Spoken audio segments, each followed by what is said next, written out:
Rudi আবারও আসে সোনাকে ভয় দেখাতে। সোনা ভয় পেয়ে যায় রুডিকে দেখে, কিন্তু রুডি বলতে থাকে ওই মহিলা ওই দীপা সেনগুপ্ত আবারও যখন তোমাদের জীবনে ফিরে এসেছে, আমি তখন থেকে আবারও জ্বলে পুড়ে যাচ্ছি। দেখো সোনা, আমার আত্মার শান্তি হয়নি। তুমি ওই মহিলাকে ছেড়ো না, তুমি ওই মহিলার সাথে কোনো সম্পর্ক রেখো না। এই বলেই রুডি সেখান থেকে দরজা খুলে বেরিয়ে গেলে সোনা তখন ভাবতে থাকে রুডি যদি রুডির আত্মা কি করে দরজা খুলে বেরিয়ে যায়, ও কেন দরজা খুলবে, এটা ভেবে সোনার সন্দেহ হয়। সোনা বাইরে যায় এবং দোতলার ছাদ থেকেই নিচের দিকে তাকায়। তখন রুডিকে দেখতে পেয়ে রুডিকে বলে দাঁড়াও। রুডি দাঁড়িয়ে যায় আর রুডিকে দেখে সোনার সন্দেহ হয়। তখন সোনা নিচে আস্তে আস্তে রুডি সেখান থেকে পালিয়ে যায়। কিছু হচ্ছে কুন্তলার প্ল্যান। কুন্তলা দেখছে দীপার সাথে যখন পেরে উঠতে পারছি না, তখন রুডিকেই অস্ত্র হিসেবে কাজে লাগাতে হবে। রুডিকে দিয়েই সোনাকে হাত করতে হবে। সোনা বাইরে এসে রুডিকে যখন পায় না, সেখানে কুন্তলা ছুটে আসে। কুন্তলাকে দেখে সোনা বলে তুমি তুমি এত রাতে এখানে কেন? তখন কুন্তলা বলে আমি তোমার কাছে ছুটে আসছিলাম সোনা, আমি রুডির আত্মাকে দেখেছি। রুডি আমাকে এসে বলেছে আমি জ্বলে পুড়ে যাচ্ছি মা, আমার মুক্তি চাই। ওই মহিলা যবে থেকে জেল থেকে ছাড়া পেয়েছে তবে থেকে আমি জ্বলছি। এই কথাটা সোনার সামনে বলে সোনা বলে হায় ভগবান, রুডি আপনাকে এসব কথা বলেছে? রুডি তো আমাকেও এসব কথা বলে গেছে। কুন্তলা বলতে থাকে আমার ছেলেটা হয়তো মুক্তি পাবে না সোনা। সোনা বলে না না না, কিছুতেই না, আমি রুডির আত্মাকে কষ্ট পেতে দেবো না। ওই মহিলার দীপা সেনগুপ্তের কোনো চিহ্নই আমি এই বাড়িতে রাখবো না।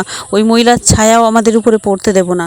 ওদিকে দেখা যায় সোনা রেগে গিয়ে দীপার সমস্ত শাড়ি গয়না ছবি যা কিছু ছিল সবই ঘরের মধ্যে চেলে চেলে ফেলছিল। তখন সবাই সেখানে চলে আসলে সূর্যর পায়ের কাছে দীপার ছবিগুলো গিয়ে পড়ে।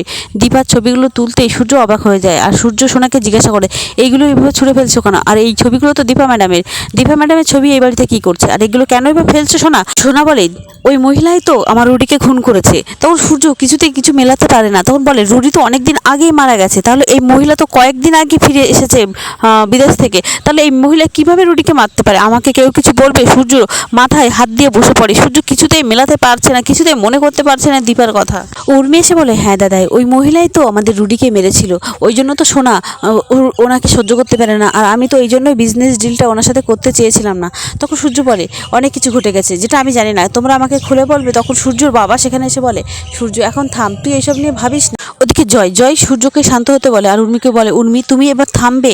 সোনাকে থামতে বলে। ঠিক সেই মুহূর্তে কিন্তু দীপা সেখানে চলে আসে। দীপা এসে দেখতে পায় সমস্ত শাড়ি গয়না তার ছড়ানো রয়েছে। দীপা সূর্যর কাছে যেতে গেলেই সূর্য নিজের গলায় একটা চাকু রাখে আর বলে আমার কাছে কেউ আসবে না, কেউ আসলে আমি নিজেকে শেষ করে দেবো। দীপা এতবার বোঝানোর চেষ্টা করে ডাক্তারবাবু আপনি এগুলো করতে পারেন না, আপনি ছুরিটা ফেলে দিন, আপনাকে সব বোঝানো হবে।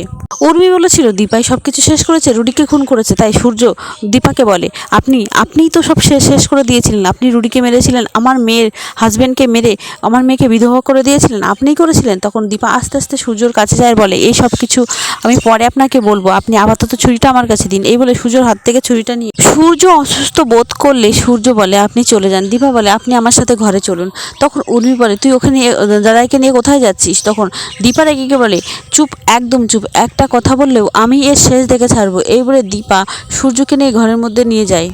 দেখা যায় দীপা সূর্যকে ঘরের বিছানায় শুয়ে দিতে গেলে সূর্য দীপার হাতটা জড়িয়ে ধরে তার বুকের মাঝখানে রেখে শুয়ে পড়ে। অন্যদিকে দেখা যায় সেই সময়ই সোনা সেখানে আসে। সোনা দেখতে পায় তার মার বাবার অমন অবস্থা দেখে সোনা বলে তুমি বেরিয়ে যাও এখান থেকে।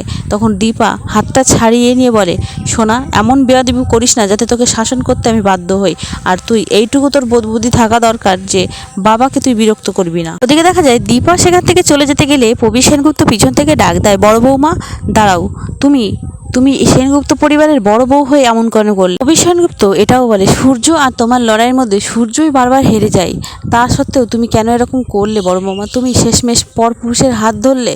তখন দীপা বলে বাবা এটা আপনি কি বললেন? প্রবীর সেনগুপ্ত বলে টিভিতে যেসব দেখিয়েছে। তখন দীপা বলে বাবা আপনি আমাকে অবিশ্বাস করছেন, এই সমস্ত ভুল বোঝাবুঝির বয়স আমরা কিন্তু পেরিয়ে এসেছি।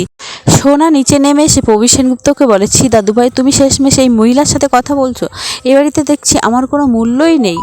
সোনা বলে জানো দাদুভাই এই মহিলার জন্য রুডির আত্মা বারবার আমার কাছে ফিরে আসে।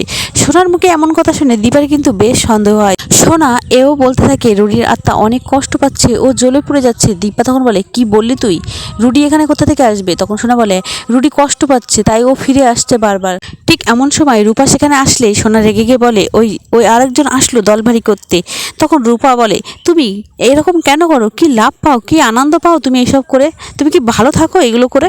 সোনা রূপাকে বলে, এই মহিলা আমার রুডিকে খুন করেছে, তুমি এখান থেকে ওই মহিলাকে নিয়ে চলে যাও। তখন দীপা বলে, হ্যাঁ হ্যাঁ আমি রুডিকে খুন করেছি, রুডি তোদের কাছে ফিরে আসে। রুডি তবে আমাকে কেন ভয় দেখায় না, আমাকে কেন মেরে ফেলে না রুডি? ওদিকে অনুজা এসে দীপাকে বলে, সেই আবার তুমি ফেরত আসলে আর এসে বাড়ির পরিবেশটাকে একদম নষ্ট করে দিলে দীপা তখন বলে, আমি আমার বোন উর্মির কাছ থেকে কোনো কিছু আশা করিনি, তবে আপনি যে আমার পাশে কোনোদিন ছিলেন তা কিন্তু নয়। মা চলে যাওয়ার পর আমি ভেবেছিলাম আপনি আমার পাশে থাকবেন, আপনি আমাকে সাপোর্ট করবেন, কিন্তু না, আপনি সেটা করেননি। অনুজা চিৎকার করে বলে, তোমাকে সাপোর্ট করব আমি? তোমাকে?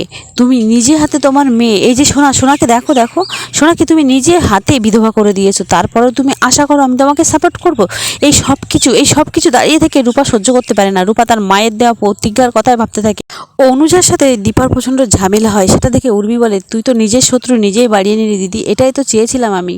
অন্যদিকে প্রবীর সেনগুপ্ত অনুজার কাছে ক্ষমা চেয়ে বলে, অনুজা আমি তোমার বড় দাদা হয়ে তোমার সম্মান রাখতে পারলাম না।